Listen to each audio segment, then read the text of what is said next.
और बड़ी खबर आ रही है, प्रधानमंत्री मोदी ने विपक्ष पर वार किया और कहा है कि वैक्सीन को लेकर कुछ लोग राजनीति कर रहे हैं। वैक्सीन कब आएगी इसका समय हम तय नहीं कर सकते, आपके और हमारे हाथ में नहीं है। तो राज्यों के मुख्यमंत्रियों के साथ प्रधानमंत्री नरेंद्र मोदी बैठक कर रहे हैं कि जब वैक्सीन आएगी तो कैसे उसको आम जन तक जल्द से जल्द पहुंचाना है। लेकिन इस दौरान क्योंकि वैक्सीन को लेकर हमला भी सरकार पर हो रहा है, तो प्रधानमंत्री ने साफ तौर पर कहा है कि कम से कम इस समय हमें इस तरह की राजनीति वैक्सीन को लेकर नहीं करनी चाहिए, क्योंकि कब वैक्सीन आएगी, कब हम तक पहुंचेगी, ये आपके या हमारे हाथ में नहीं है।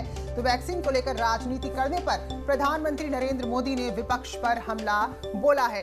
तो लगातार वीडियो कॉन्फ्रेंसिंग के जरिए बातचीत हो रही है, क्योंकि एक बार फिर ठंड बढ़ने के साथ कोरोना के मामले बढ़े हैं और वही ये उम्मीद हर कोई कर रहा है कि इस साल के अंत में तो नहीं, कम से कम अगली साल की शुरुआत में वैक्सीन पहुंच जाएगी। लेकिन क्योंकि अब सवाल लगातार उठ रहे हैं और ये अभी फेज ऐसा चल रहा है कि वैक्सीन के ट्रायल भी हो रहे हैं और ये कहा जा रहा है कि भारत में जो वैक्सीन बन रही है सबसे श्रेष्ठ वैक्सीन होगी, लेकिन समय उसमें लग रहा है। तो ऐसे में प्रधानमंत्री का कहना है कि अगर वैक्सीन को लेकर भी राजनीति की जाती है तो बेहद शर्मनाक है। तो विपक्ष पर हमला बोलते हुए कहा है कि वैक्सीन कब आएगी, किस समय आएगी, ये हम तय नहीं कर सकते और जो लोग वैक्सीन को लेकर राजनीति कर रहे हैं वो शर्मनाक है। हालांकि उत्तर प्रदेश के मुख्यमंत्री योगी आदित्यनाथ की हम बात करें तो वो इस बात को अभी से सुनिश्चित कर रहे हैं कि जब वैक्सीन आएगी तो कैसे हर तरफ वैक्सीन का सही ढंग से डिस्ट्रीब्यूशन होना है और जल्द से जल्द आम लोगों तक कैसे वैक्सीन पहुंचेगी। और बाकायदा इसके लिए थोड़ा कैटेगराइजेशन भी किया गया है कि सबसे पहले उन लोगों को वैक्सीन का लाभ मिले जो कोरोना वॉरियर्स हैं, यानी कि वो लोग जो सीधे सीधे कोरोना पॉजिटिव या कोरोना संक्रमितों की संपर्क में आते हैं। जैसे डॉक्टर्स की बात करें, ड्यूटी पर तैनात पुलिसकर्मियों की हम बात करें। लेकिन इससे पहले जो राजनीति हो रही उस पर प्रधानमंत्री ने कहा कि इसका समय हम तय नहीं कर सकते, ये आपके और हमारे हाथ में नहीं है। तो फिलहाल विपक्ष पर निशाना साधा है प्रधानमंत्री नरेंद्र मोदी ने वैक्सीन को लेकर जो राजनीति हो रही है। तो कोरोना का दौर जो फिर से लौटा है, ऐसे में अच्छी खबर यह है, राहत भरी खबर यह है कि माना जा रहा है कि दिसंबर तक दूसरे सप्ताह में उत्तर प्रदेश में वैक्सीन की जो पहली लॉट आएगी वो सभी अस्पतालों में लखनऊ में पहुंच जाएगी। तो फिलहाल सरकारी अस्पतालों में कोल्ड चेन मेंटेन रखने के लिए कहा गया है।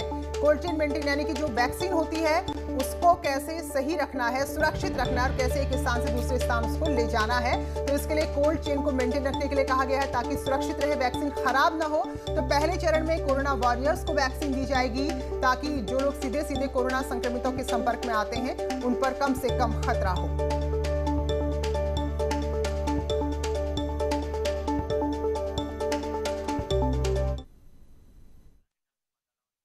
जैसा कि पता है सभी को कि दिल्ली एनसीआर में सेकेंड वेव आ चुकी है।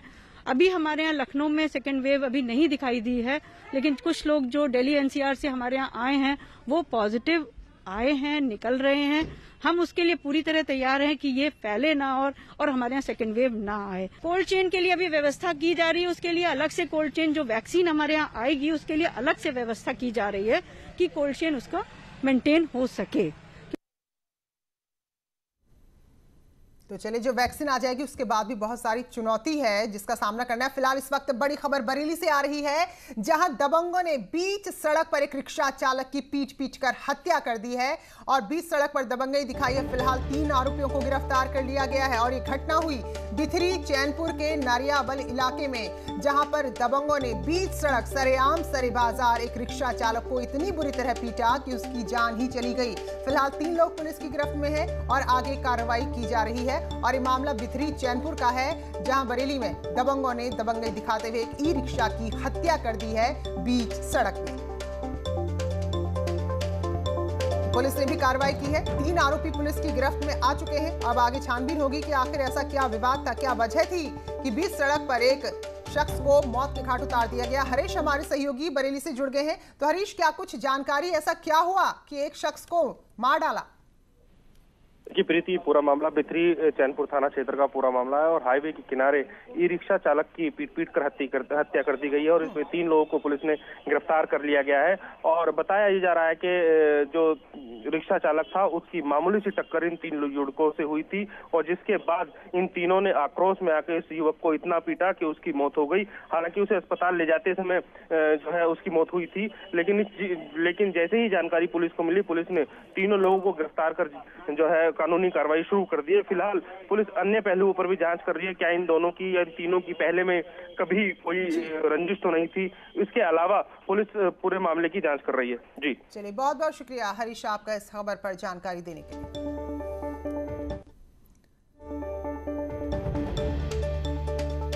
एक छोटे से ब्रेक के लिए रुक रहे हैं, लौटते हैं जल्दी। स्वागत है ब्रेक के बाद। 20 महीने पहले मेरठ से फरार 2.5 लाख के नामी बदन सिंह बद्दो की कहानी में कई खूबसूरत हसीनाओं ने अब एंट्री मारी है। आरोप है कि बद्दो ने मेरठ और दिल्ली से भागने में इन्हीं हसीनाओं की मदद ली थी। तो क्या है इन हसीनाओं से बद्दो के संबंध की फिल्मी कहानी? मेरठ से संवाददाता निखिल अग्रवाल की बेहद स्पेशल रिपोर्ट देखिए।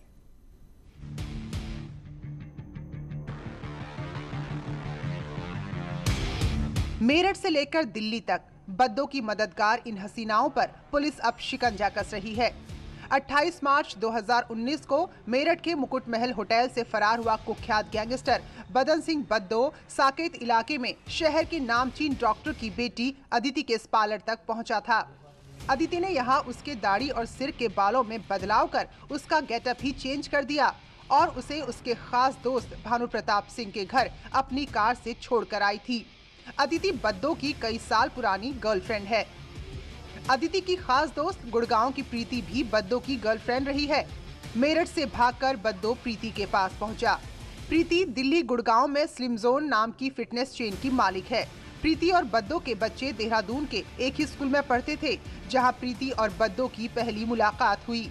कहा जा रहा है प्रीति ने बदन सिंह बद्दो को न केवल शरण दी बल्कि उसके भागने में बड़ी भूमिका भी निभाई। अब बद्दो के विदेश भागने की आशंका के चलते मेरठ पुलिस उसकी तलाश में इंटरपोल और सीबीआई की भी मदद ले रही है। सर, बद्दो पे सारी कार्रवाइयां सुनिश्चित की जा रही हैं और संबंधित जो जहां इमिग्रेशन बाकी जगहों को पत्र लिख दिया गया है। इसके अलावा जो अधिक कार्रवाई है उसके तहत 83 के तहत उसकी जो सारी संपत्ति है उसकी कुर्की कर ली गई है और भी उसमें आगे कार्रवाइयां की जा रही है। मेरठ पुलिस ने बीते कुछ महीने में बदन सिंह बद्दो की फरारी और उसको आर्थिक मदद पहुंचाने वाले 17 लोगों पर बड़ी कार्रवाई की है। इनमें 5 पुलिस वाले और 12 बद्दो के जिगरी दोस्त हैं। पुलिस वाले बर्खास्त हुए हैं और बद्दो के साथी सलाखों के पीछे हैं। मेरठ पुलिस ने 4 दिन पहले फरारी के केस में बद्दो और उसके बेटे सिकंदर के खिलाफ भी अदालत में चार्जशीट फाइल कर दी है। पुलिस अब सबके खिलाफ गैंगस्टर एक्ट के तहत कार्रवाई करने जा रही है। यूपी के टॉप 10 बदमाशों की लिस्ट में शामिल बदन सिंह बद्दो बेहद स्टाइलिश है, बेहद महंगे कपड़े और ब्रांड का शौकीन भी है। इसी के साथ साथ उसे गर्लफ्रेंड का भी शौक है। बदन सिंह बद्दो की कई गर्लफ्रेंड्स रही हैं। उसने अपनी पत्नी को तो तलाक दे दिया, लेकिन उसकी गर्लफ्रेंड्स ने उसको भागने में बहुत मदद की।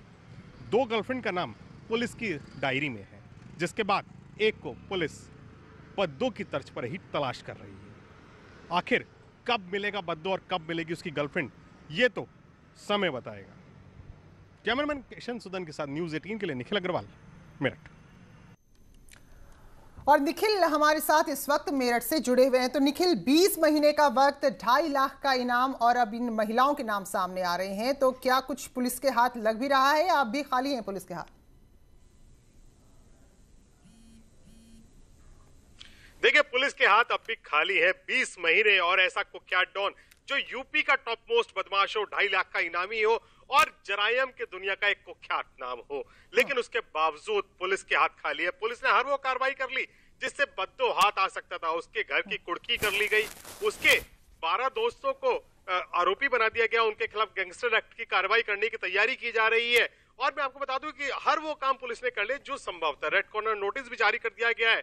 भारत ही नहीं, कई देशों की पुलिस बद्दो की तलाश कर रही है, लेकिन बद्दो फरार है। इस पूरे भागने के एपिसोड में 2 महिलाओं ने उसका साथ दिया, जिसमें पहला नाम अदिति का है जो मेरठ में एक पार्लर चलाती है और दूसरा नाम प्रीति का है जो दिल्ली में एक फिटनेस क्लब की मालकिन है। तो इस पूरे मामले में ये दोनों बद्दो के बेहद करीबी रही और जब इन हसीनाओं का नाम पुलिस की डायरी में आया तो ये कहानी और भी ज्यादा फिल्मी हो गई। बद्दो चूंकि महंगे ब्रांड्स और हाईफाई लाइफस्टाइल का शौकीन था, तो उसकी जिंदगी में कई ऐसी हसीनाएं भी थीं जिन्होंने उसका हर मुमकिन मदद भी की, चाहे उसका भागने का मामला हो या फिर उसे आर्थिक मदद पहुंचाने का मामला हो। पुलिस सभी एंगल्स पे जांच जरूर कर रही है, लेकिन इन हसीनाओं पर पुलिस का कुछ सॉफ्ट एंगल नजर आता है, क्योंकि जिस तरीके से बद्दो यहां से भागा एक पार्लर पहुंचा, वहीं उसका होलिया चेंज किया गया और फिर वहीं से वो निकल गया। तो इस पूरी कहानी पर जो उस महिला ने कहानी पुलिस को बताई कि उसको जानकारी नहीं थी, इस पर पुलिस ने यकीन भी कर लिया और फिर उसे चार्जशीट भी नहीं किया। तो कई ऐसे तो कई नाम जुड़ते जरूर जा रहे हैं इस पूरे मामले में, लेकिन पुलिस के हाथ अभी फिलहाल बद्दों से बहुत दूर लग रहे हैं। बहुत बहुत शुक्रिया निखिल आपका इस बड़ी खबर पर जानकारी देने के लिए, धन्यवाद। तो इसी के साथ इस बुलेटिन में फिलहाल इतना ही, आगे भी जारी है खबरों का सफर।